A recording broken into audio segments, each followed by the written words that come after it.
is the final thing that you're tired. You're tired, you don't want to live anymore, you can't struggle anymore. Enough is enough.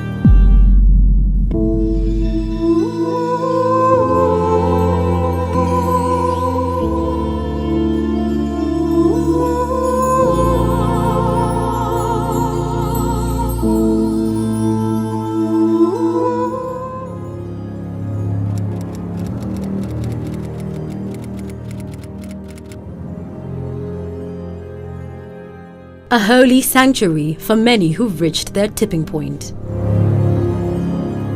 Step after step after step, until they find themselves contemplating suicide.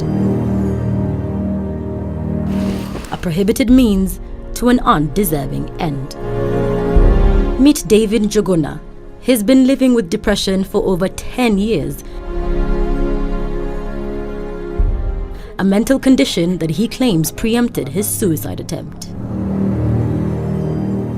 To be honest with you, Sharon, even on the 13th of February when I attempted suicide, I had a plan C. I had a rope in my house.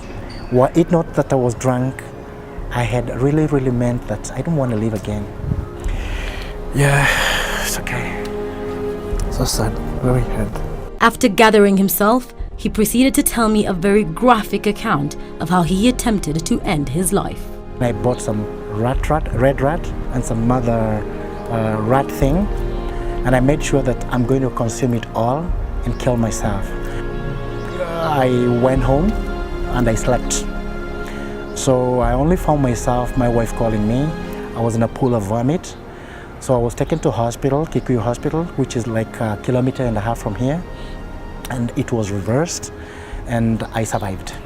Section 226 of the Penal Code holds that a person who attempts to kill himself is guilty of a misdemeanor. The penalty, a maximum of 2 years in prison, a fine, or even both. Over 90% of people who attempt suicide suffer from some form of mental illness. Now, this means that untreated mental health is among the leading causes of suicide attempts. Some of these mental conditions include bipolar disorder, schizophrenia, anorexia, among others. So if the leading causes of attempted suicide are medically related, should the perpetrators be convicted of a crime or simply sent to a hospital? At that particular point in time, they were not in charge of their actions. And therefore, even though the action was present, the mental element, which is a crucial ingredient, was missing. And the two did not coincide. And a conviction needs to have the mental element and the action coinciding. So to that extent, the law has criminalized them.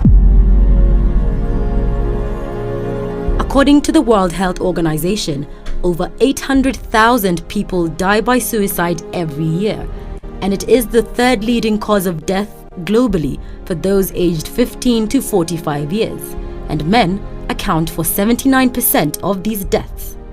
From that explanation, the state of your mind can deter a criminal conviction. But what do psychologists say? You know, we're supposed to be, as individuals, relating with others and growing concentric circles of relationship. But someone with hopelessness is those circles grow in, until it's a dot that is left. And so what actually they're doing is blowing off that dot. Should such individuals be treated as criminals, thrown behind bars where they are no longer a danger to themselves? The issue is not criminalizing suicide. It is the way we take care of people attempting suicide. Before we shut them away, we need to realize they were already shut away anyway because they shut themselves away. A cry for help indeed, from the darkest shadows of their souls. Haunted by a mental illness, prosecuted by a draconian law. For K24, I'm Sharon Machira.